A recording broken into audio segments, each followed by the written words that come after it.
karapatan ay ang totoo. Yung salita ng Diyos.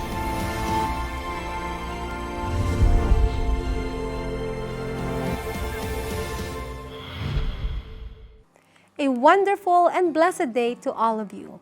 Welcome to another episode of Oras ng Katotohanan. I am your host for today, Pastor Janeline Concepcion. Being a Christian can be reassuring because we get to know Christ and His great plan for us.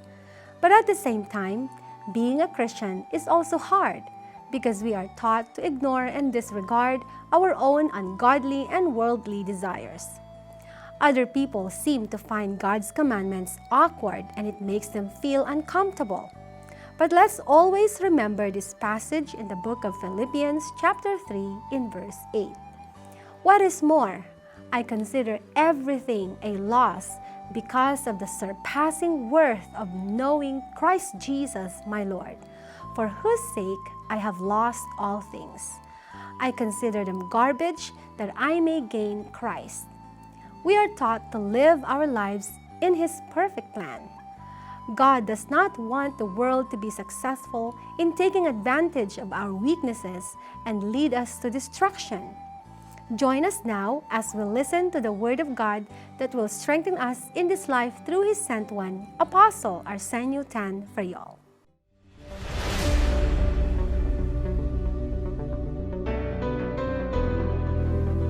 Muli kaming bumabati sa bawat sa inyo sa pangalan ng ating Panginoong Jesucristo. Sa pagkakataong ito ay bubulayin natin ang salita ng Diyos sa pamagat na ang kapangyarihan ng Ebanghelyo, the power of the gospel. Tayo muna ay sandaling manalangin, Panginoon. Kilusin mo ang aming mga puso at isip upang maunawaan ang iyong mga salita at tulungan mo na madama namin ang kapangyarihan ng iyong mga salita gaya ng iyong sinabi na ang iyong mga salita ay kapangyarihan at buhay. Maraming salamat, Ama, sa pagdinig mo sa aming mga dalangin, kalakip ang iyong pagpapagaling sa mga sumasampalataya. Amen. Ang ating paksa ay ang kapangyarihan ng Ebanghelyo. The power of the gospel. Bakit kaya makapangyarihan ang mabuting balita? Sinasabi ba ito sa banal na kasulatan? Alam natin ang kahulugan ng mabuting balita. Alam natin ang mensaheng ito. Gaya ng sinasabi sa John 3:16, gayon na lamang ang pagsinta ng Diyos sa sanglibutan, na Kanyang ibinigay ang Kanyang bugtong na anak, upang ang sino mang sa Kanya'y sumampalataya ay huwag mapahamak, kundi magkaroon ng buhay na walang hanggan. Ano raw ang mabuting balita? It's about God. God so loved the world. It begins with God. Sa mga tuwid talagang powerful. It's about the sending of His Son to save the world. That is another power. Power of God, power of Christ, and the power of creation. Ano ang sabi? Na ang buong sanglibutan ay minahal ng Diyos. Of course, not only people, but even animals and plants. All that God has created is a kind of result. It is the result of thy words. Gaya ng sinabi ng kasulatan sa 11 at 1 ng Hebreo. Basahin natin. Ngayon ang pananampalataya ay siyang kapanatagan sa mga bagay na hinihintay, ang katunayan ng mga bagay na hindi nakikita. Sapagkat sa pamagitan nito ang matanda ay sinaksihan. Sa pananampalataya ay natatalastas natin na ang sanglibutan ay natatag sa pamagitan ng salita ng Diyos. Ano pat ang nakikita ay hindi ginawa sa mga bagay na nakikita. Sa mga tuwid, sa pananampalataya, ay ating tinatanggap na ang sanglibutan ay ginawa sa pamagitan ng salita ng Diyos na hindi nakikita. Yung nakikita ay ginawa sa pamagitan ng di nakikita, gaya ng salita ng Diyos. We can understand, but we cannot see. And yet we can see the fulfillment of the Word of God. Kaya ito ang kapangyarihan. Walang hindi ginawa ang Diyos para ang sanglibutan ay maligtas.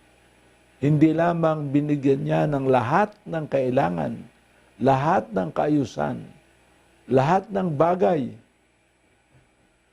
Nilaanan niya ng mabuting kalagayan lahat ng bagay, kahit ang mga hayop o kahit ang lupa. Everything was done by God in its best and in all His power.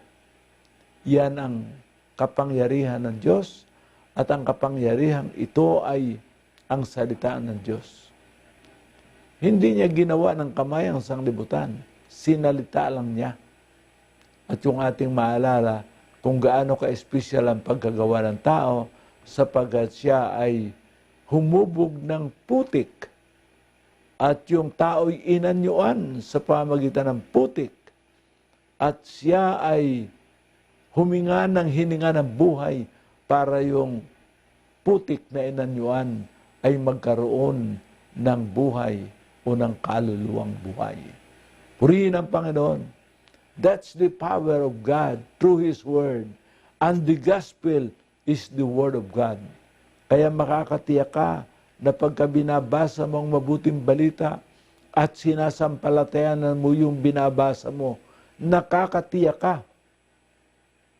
na mangyayari ang iyong sinasampalatayanan sa iyong binasa, sapagkat ang lahat ng bagay na ngayon ay nakikita, all things that can be seen because God created, it was created by the unseen, no other than the Word of God.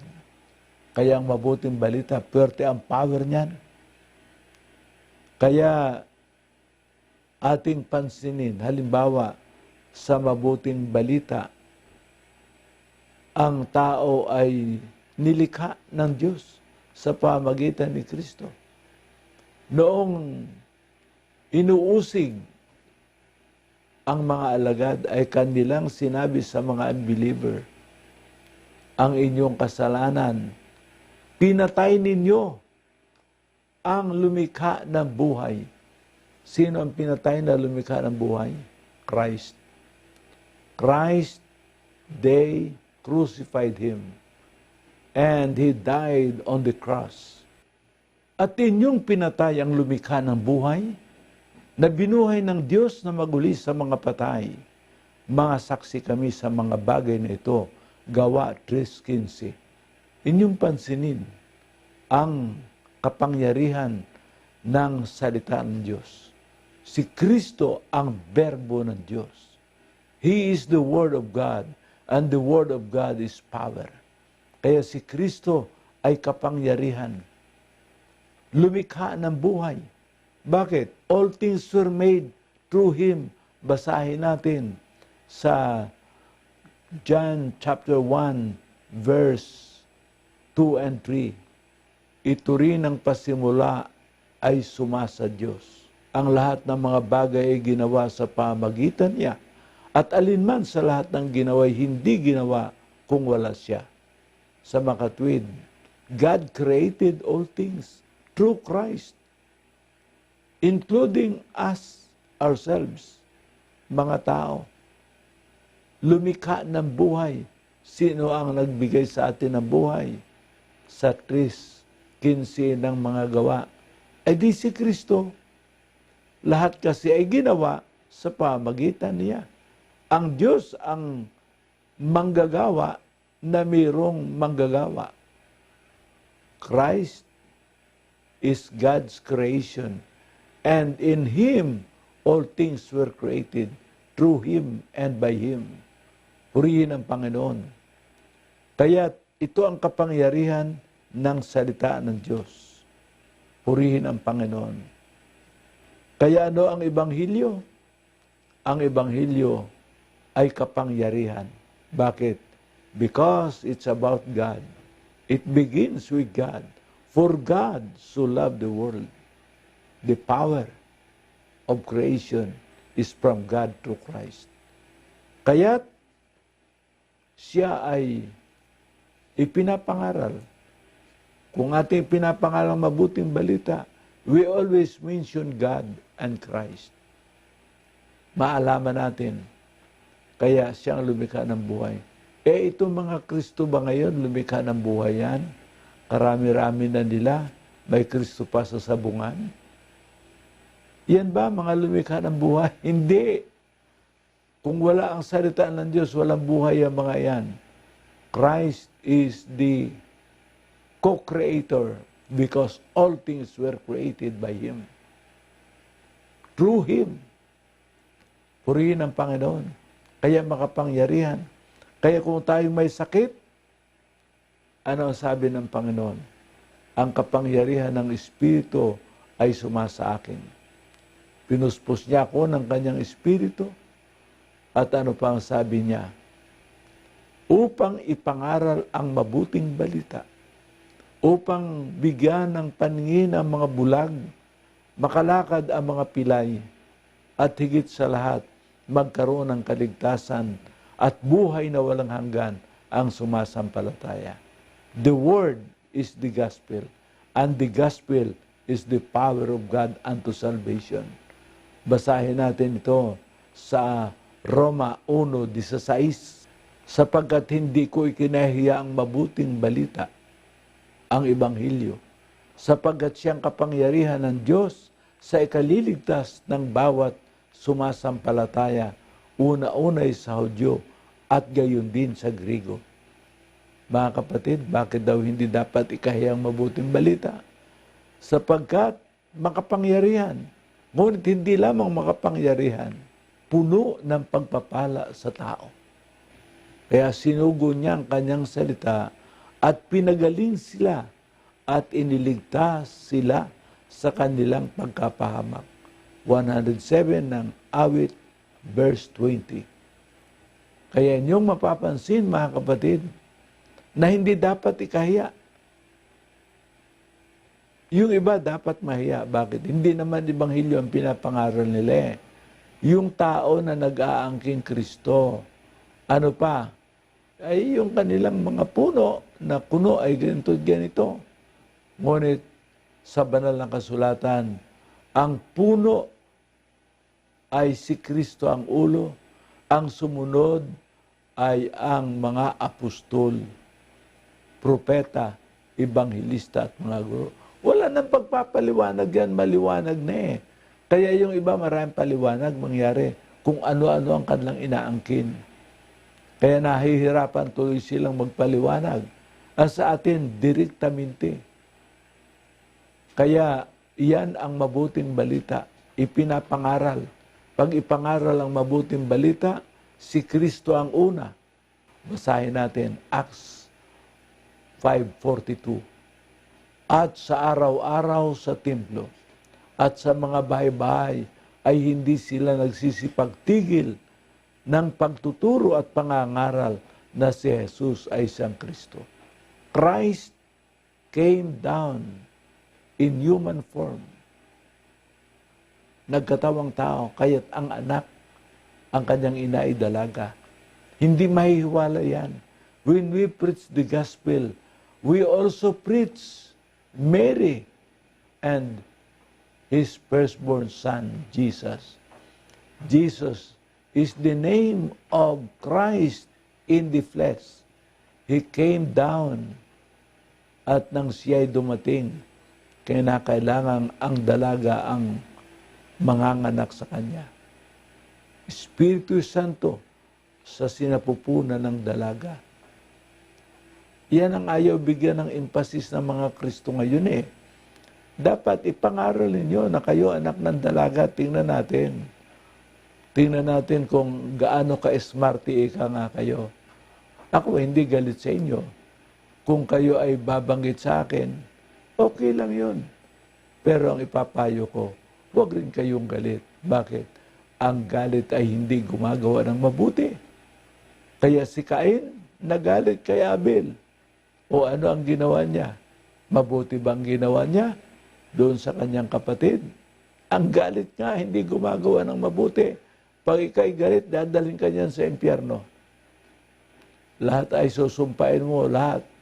Diba? You will curse everybody. Curse is your word. Laging, hahatulan kayo ng Diyos, hahatulan kayo ng Diyos. Teka muna, ipangaral mo ng pang-ibig bago hatol. Praise the Lord. God so loved the world, He gave His only begotten Son. Ay ano sang sabi sa Marcos? He that believeth not shall be condemned. Yun, mangaral ka muna ng Kristo na siya si Jesus. At pag naipangaral mo, tsaka ka na magsasalita ng kung anong kahatulan. Sapagkat ang mga hindi sumampalataya ang hahatulan. Ang sumampalatayang si Kristo ay ipinanganak sa katawang tao, namatay, nabuhay na maguli, umakyat sa mga langit, naupo sa kanan ng Diyos. Siya ang ating tagapamagitan, araw at gabi, ang ating kaligtasan, ang ating kagalingan, ang lahat ng biyaya ay para sa atin because Christ paid it all. Binayaran niya ang lahat para sa atin. Ang kanyang mga sugat at latay nagpagaling sa ating mga karamdaman. Purihin ang Panginoon. Glory to God. Kaya mga kapatid, yan ang power of the gospel. Hallelujah. Kaya tayo ay, lahat ay nagdadala ng mabuting balita. At kung tayo ay nakakasalubong ng mga taong iba ang ginagawa, ay ating tinatanong, kanino ba yung inyong mga perang tinatanggap? Iyan ba ay Kristong nasa langit o ang Kristong nasa lupa? Kakatakot yung ganyan. Kaya, we are not ashamed of the gospel because those who will believe will not perish but shall have everlasting life. Purihin ang Panginoon. Ano pang sinasabi sa atin, mga kapatid? Ang Ebanghelyo talaga ay very powerful because time will come that the man or all men will be judged by the gospel. Basahin natin sa Romans 2:16. Sa araw na hahatulan ng Diyos ang mga lihim ng mga tao ayon sa aking Ebanghelyo sa pamamagitan ni Jesucristo. Ikaw ba ay tatayo sa araw ng paghatol kung ang iyong Ebanghelyo ay hindi makapangyarihan? Kung ang iyong Ebanghelyo ay dala ng mga sinungaling?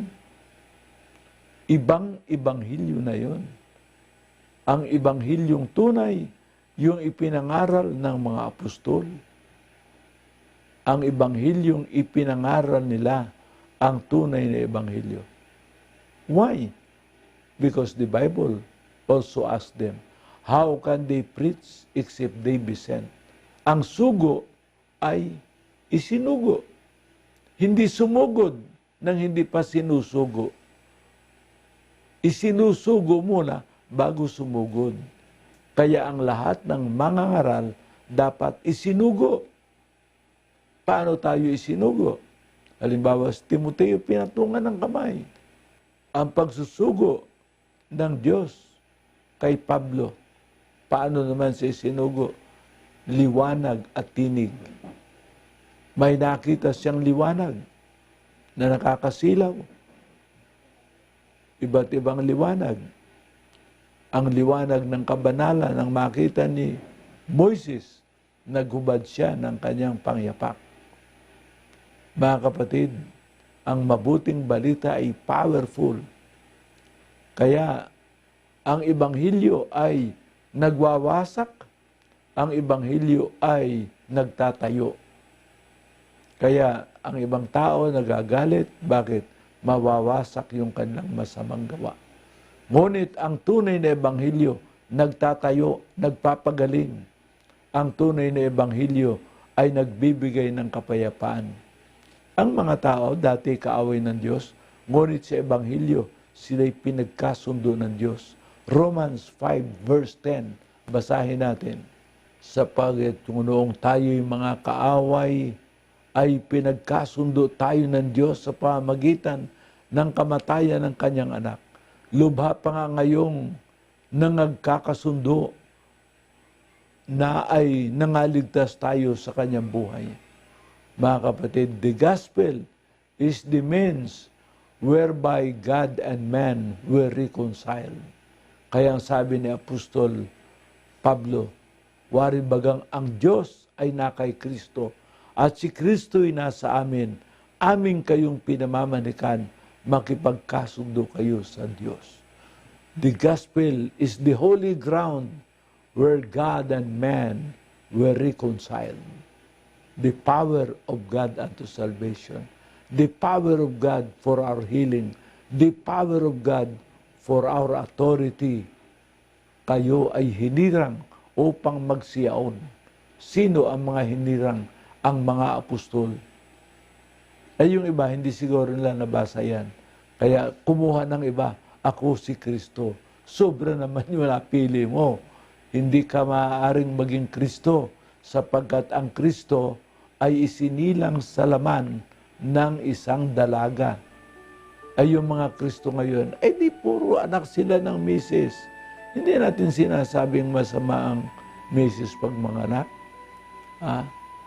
O masama ang dalagang nanganak ng may kalibin. Ngunit si Maria ay nanganak sa Espiritu Santo, ang kapangyarihan ng Diyos. The Word was made flesh.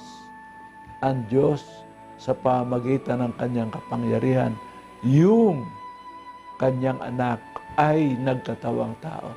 The Word was made flesh and became the power, life giver, and life saver. Purihin ang Panginoon, tayo ay manalangin. Amang Diyos, kami narito, nais namin ang kapangyarihan ng iyong salita at ito'y magaganap sapagkat ikaw ay tapat. Ang sinabi mo ay iyong gagawin at ang iyong salita pag dumating ay buhay at kapangyarihan. Naway lagi naming taglayin ang mabuting balita. Ilagay sa aming mga puso, sa aming isip, at salitain ng aming mga labi. Pagalingin mo ang mga may sakit ngayong gabi. Ikaw ang magbigay ng panibagong kalusugan. Hallelujah! Ito po ang aming dalangin sa pangalan ni Kristo Jesus. Amen.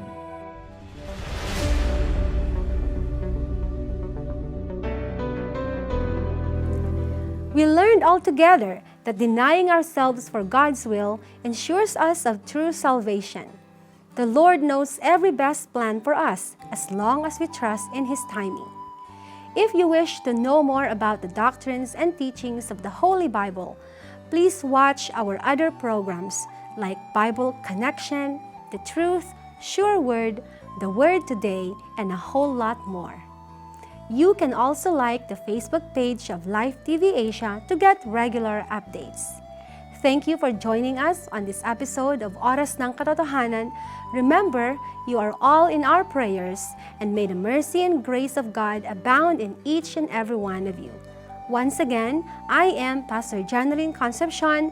May the Lord bless you all. Buhay mo ba'y magamang, pag-asa'y di mo maanina. Nandito kami sa inyong tabi, naglilingkod sa araw at gabi. Kami inyong makakasama, puso't isipan, ituon mo na. Salita ng buhay ang aming dala, sa panalangin ay kasama ka. Sa oras ng katotohanan, suliranin mo'y maiibsan, mga problema mo'y malulunasan, kung mga payo ay pakikinggan. Halina't pakinggan aming kaibigan, ng panawagan.